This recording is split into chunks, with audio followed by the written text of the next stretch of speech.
Welcome back to the show, everyone. Today, we are going on a deep dive into the world of nonverbal communication. Yeah, we're going to be looking at a really cool set of materials from a former FBI special agent. Yeah. Um, Actually, audio lectures and a workbook on reading people, Mm-hmm. like a book. Like a book. And get this, our faces alone can make over 5,000 different expressions. It really is amazing how much we say without even opening our mouths. Yeah. A lot of this stuff comes from a place you barely even think about, the limbic system of your brain. Okay, the limbic system. Now we're getting into the nitty-gritty. So tell me more about the limbic system. So the limbic system, well, think of the brain as having kind of like three parts. Okay. Okay, so you've got that primal brain, right? Mm-hmm. The one that's responsible for like basic survival, like breathing and heart rate, right? Right. Then there's your neocortex. That's your thinking brain, right? That's the one that's like crafting these really articulate words you're using right now. Right. Yeah. But tucked in between, you have the limbic system. It's your emotional core, right? That's where the good stuff is. Okay, so while my neocortex is like busy thinking up a clever reply to something, my limbic system's like, nope, Yeah. and showing my true feelings through my body language. Exactly. And that's what makes it so valuable because the limbic system is hardwired for survival. It's reacting instantly. It's really hard to fake those responses. Right. Okay. So it's where those raw, unfiltered emotions just leak out. So how do we even begin to decode all of this? Hmm. Because the source material kept mentioning comfort and discomfort, and is that kind of the key? It's a great place to start, yeah. Picture this. You're walking down a dark street and you hear a sudden noise. Okay. Okay, your heart's racing, your breathing quickens, you maybe even freeze in place, right? That's your limbic system kicking into that freeze, flight, fight response. Our caveman brains are taking over. Exactly, but, this response, it's not limited to just like, life or death situations. You see it in subtle ways every day. Someone fidgeting during a presentation, a nervous laugh during a job interview. Mm-hmm. These are all signs of discomfort. Yeah. Now, on the flip side, a relaxed posture, a genuine smile, these broadcast comfort and ease. It's like a spectrum from totally chill to get me out of here. Precisely, yeah. And one way we try and regulate this is through what are called pacifying behaviors. Pacifying behaviors. Yeah. Okay, tell me more about pacifying behaviors. Think about like a baby sucking their thumb, right? Mm. It's a self-soothing behavior that's rooted in that comfort of feeding, right? And we don't really outgrow this need for comfort. Adults do it too. Okay. Maybe by touching their face, playing with their hair, adjusting your clothing. Like when I keep fiddling with my necklace during meetings, I always thought it was just a nervous habit. Right. It might be, but now you can understand kind of the why behind it, right? Yeah. It's your limbic system trying to soothe itself in a situation that might be causing you just a bit of stress. Okay, so we've got kind of the basics down here, right? Mm-hmm. The limbic system is running the show. Mm-hmm. Comfort and discomfort are our key indicators, and we have these pacifying behaviors that help us kind of regulate. But where do we actually start looking for these nonverbal cues? Mm-hmm. Well, let's take a head-to-toe tour, shall we? Okay. And don't underestimate the power of those feet. Wait, our feet are giving us away. Think about it. We spend so much time trying to control, our facial expressions, our hand gestures, but we often forget about our feet. Right. That's why they tend to be the most honest part of the body. So while I'm busy putting on a brave face, my feet are tapping out a different rhythm. Yeah, exactly. In a group setting, you might see people's feet subtly pointing toward those they find, interesting or attractive. Oh, wow. It's like their bodies are revealing their social preferences, even if they're not consciously aware of it. So next time I'm at a party, I'm going to be checking out everyone's feet. You got it. What else should we be looking for down there?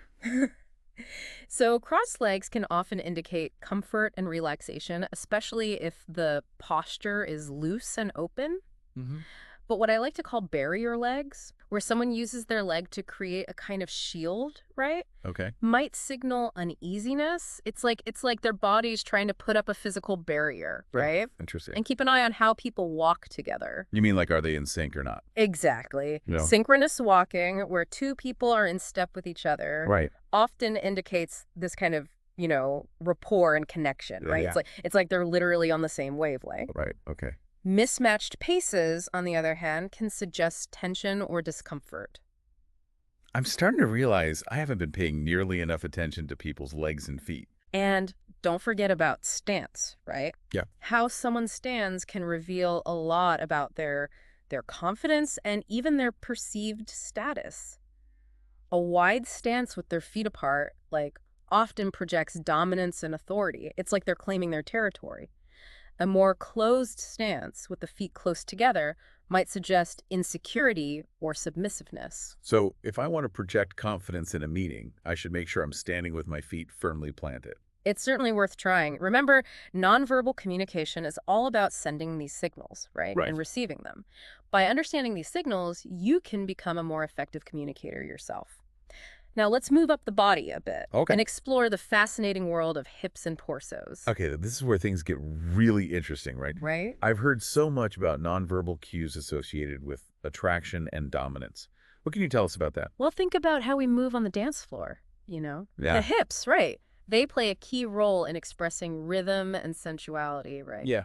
It's a primal way of communicating, attraction and availability. But even in everyday life, you'll see these subtle hip movements that can reveal a lot. So it's not just about Shakira shaking her hips. Not at all. Subtle shifts in weight, a slight swaying, Mm-hmm. these can all be signs of discomfort or anxiety, especially if they're not in sync with the person's words. I'm picturing someone shifting in their seat during like a really tense meeting. Exactly, or fidgeting with their clothing. These are all ways of trying to release that nervous energy and self-soothe, right? And then there's the classic arms akimbo pose. Hands on hips, elbows out. That's the one. Yeah. It can be a really powerful way of taking up space and asserting dominance, whether consciously or unconsciously. Like a nonverbal way of saying, Yeah, I'm in charge here. you got it. Now, the source material also talks about something called genital framing, Okay. which is a bit more, well, suggestive. Okay, do tell. This is where I need to take notes. It's essentially drawing attention to the genital area, often by tucking the thumbs into the belt or the pants with the fingers kind of framing the area. Oh, that's pretty bold.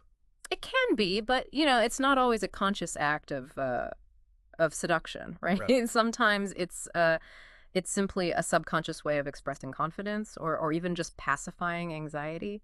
Again, the key is to look at the context and the other nonverbal cues that are present, right? So it's not necessarily a sign that someone's about to make a move, but it's definitely something to be aware of. Precisely. And it ties into this larger concept of territoriality, right? Mm-hmm. We're always subconsciously signaling our space and status, Right. whether we realize it or not. Okay, I'm starting to see the bigger picture here. Yeah.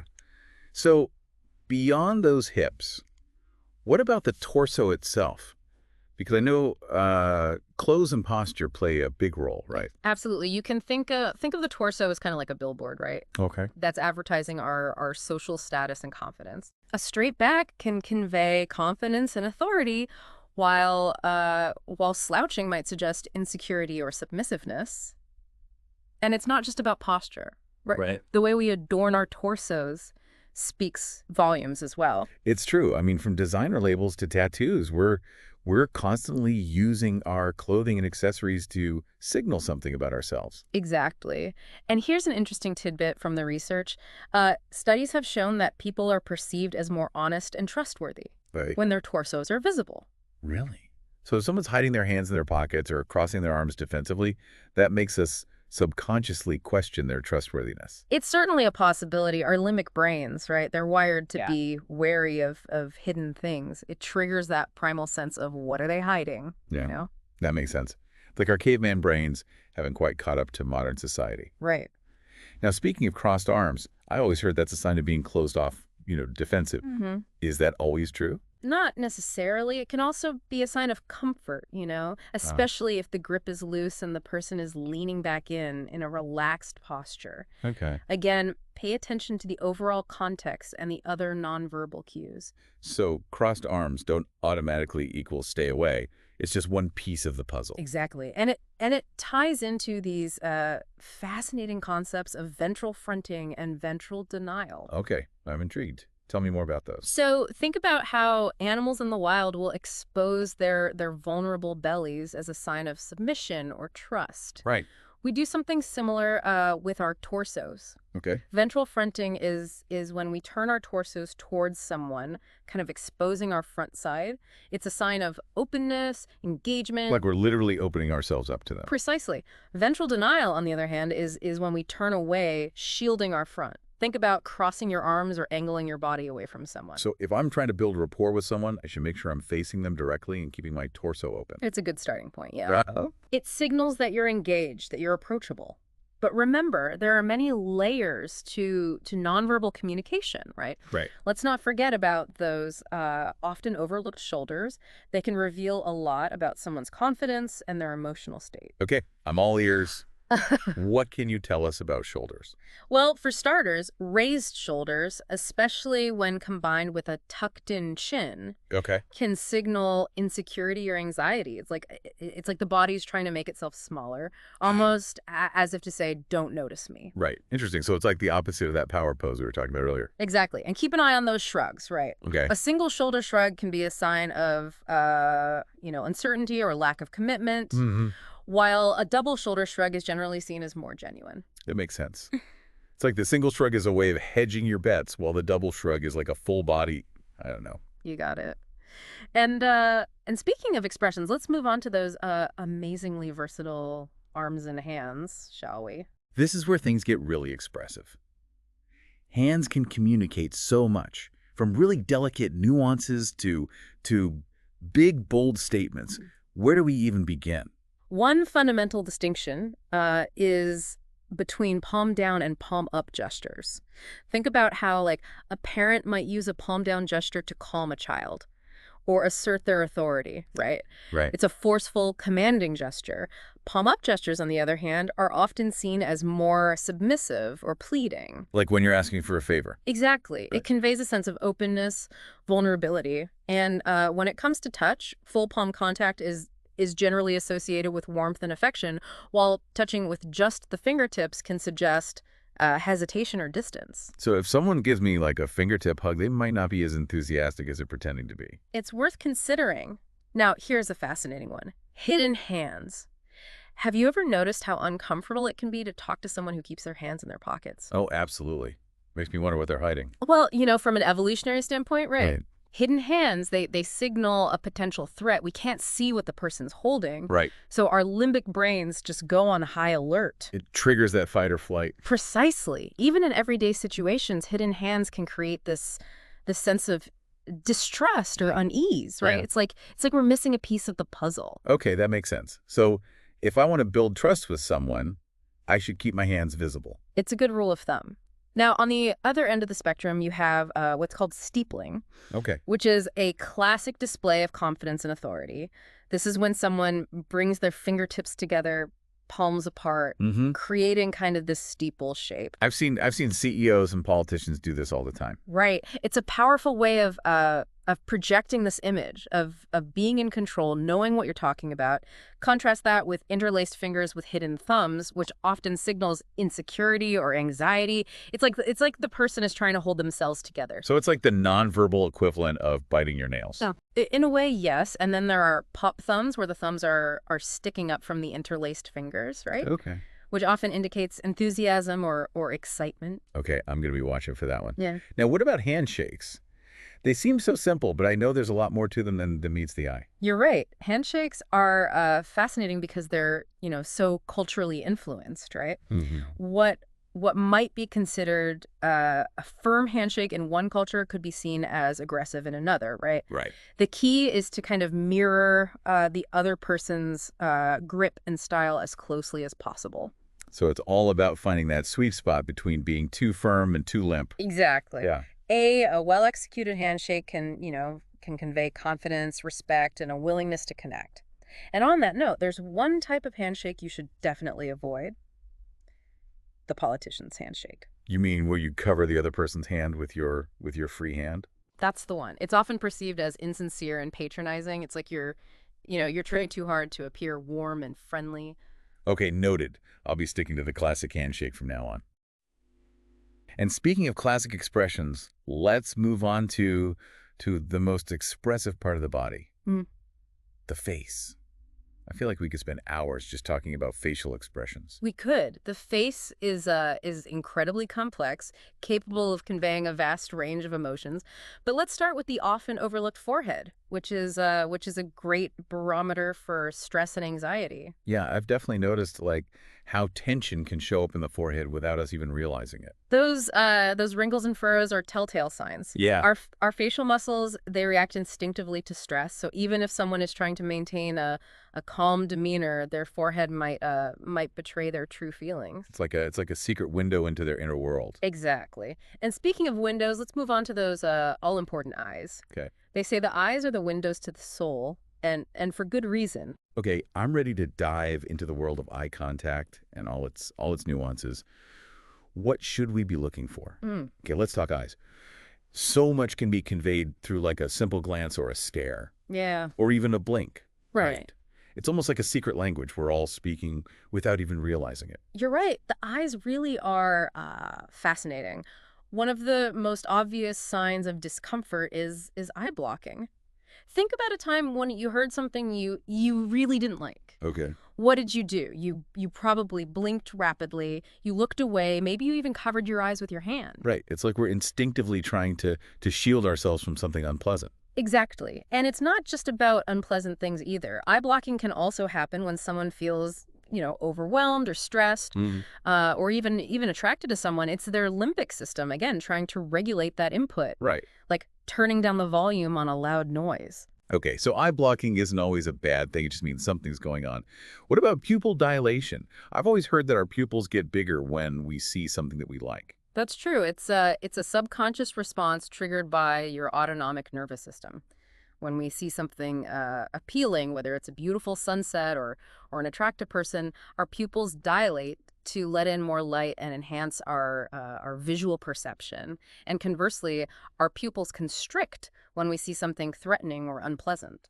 So even if someone's trying to play it cool, their pupils might be giving away their true feelings, like a secret tell. Precisely. And, beyond pupil size, pay attention to the overall quality of someone's gaze. Okay. Relaxed eyes with a soft focus and gentle blinking, they convey comfort and genuine emotion. Hmm. On the other hand, tension and stress often show up as squinting, furrowed brows, and a more fixed, unblinking stare. So if someone's eyes are darting around nervously, it's a pretty safe bet they're feeling uncomfortable. It's definitely a red flag.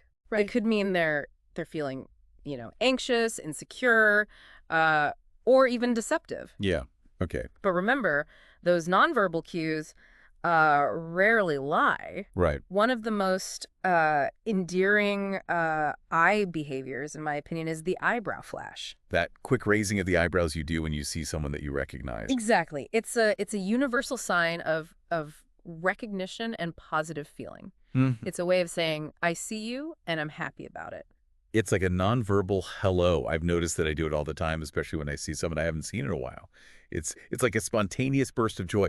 Okay, let's talk smiles. I mean, everyone knows a smile is a sign of happiness, but the source material kept emphasizing that not all smiles are created equal. That's right. There's a big difference between a genuine smile and a fake smile. Mhm. A genuine smile, also known as a Duchenne smile, engages the muscles around the eyes, creating those little crinkle lines we call crow's feet.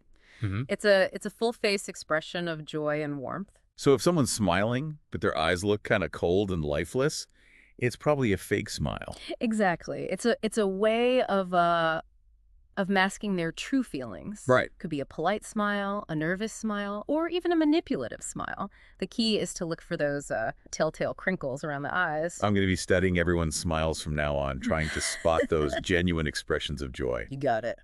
Okay. Moving down the face, what about the nose?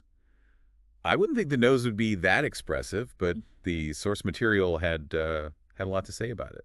You might be surprised how much the nose can reveal. Okay. For starters, nose touching is often seen as a sign of discomfort or anxiety. When we're feeling stressed, the blood flow to our face increases, making our nose feel more sensitive. So we touch it to try and soothe that discomfort. Exactly. It's a pacifying behavior, Yeah. similar to touching our face or our hair, right? Right.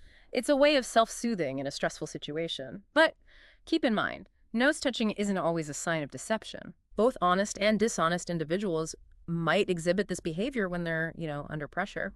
So it's important to look at the bigger picture, not just focus on one isolated behavior. Exactly. What about nostril flaring? I know that happens when we're angry, but is it always a negative sign? Not necessarily. Nostril flaring is actually a fascinating example of how our bodies prepare for action. Okay. It's triggered by your sympathetic nervous system, which is responsible for that fight or flight response we talked about earlier. Right. So it's not just about anger. It's about getting ready for any kind of intense activity. Precisely. You might see nostril flaring in moments of, anticipation, excitement, even sexual arousal. Wow. It's a way of increasing oxygen intake Yeah, and preparing the body for a surge of energy. this is blowing my mind. I never would have connected nostril flaring to positive emotions like excitement or arousal. Right. Okay, let's move on to the lips. I feel like lips can be so expressive. I mean, from a subtle pout to a wide grin. You're absolutely right. The lips are a key player in nonverbal communication. They can reflect our emotions. They can pacify our anxiety, and they can even contradict our spoken words. Okay. Let's start with those pacifying behaviors, right? Because I know lip licking, biting, touching, those are all ways that we try to soothe ourselves when we're feeling stressed. But the source material mentions something called lips disappearing. What is that all about? Ah, yes. This is a fascinating phenomenon that often occurs in high-stress situations. Essentially, the lips tighten and seem to vanish as blood flows away from the surface of the skin. It's a limbic system response to discomfort or threat. I can imagine seeing that in someone like testifying before Congress or being interrogated by the police. Exactly. It's not necessarily a sign of deception, but it definitely indicates significant stress. And if the corners of the mouth turn downward along with those disappearing lips, it suggests deep emotional distress or sadness. Okay. Think about the classic image of a child pouting. It's a universal expression of disappointment and unhappiness. And sometimes we adults pout too, even if we don't realize it. Absolutely. We might try and mask our sadness with a neutral expression, but those downward turned lips often betray our true feelings. Now, on the other hand, if you see someone's lips slightly puckered or pushed forward, it's often a sign of deep concentration or contemplation. The source material calls this lip pursing. I do that all the time when I'm like working on a challenging problem or trying to remember something important. Exactly. It's almost as if the lips uh, are helping us focus our thoughts and gather our mental energy. You might also see lip pursing when someone is, listening intently, trying to process complex information, or even formulating a response in their head. So lip pursing isn't necessarily a negative sign. No. It can actually be a sign of engagement, like intellectual activity. Exactly. It's all about understanding the context Right. and looking for those subtle variations in lip behavior. Okay. I'm going to be paying extra attention to lips from now on. Now, before we move on, I want to circle back to yawning, because we talked about how excessive yawning can actually be a sign of stress, Right. not just boredom. Right. And the source material mentioned that it's related to a dry mouth caused by that anxiety. But what about those times when you yawn just because someone else yawns?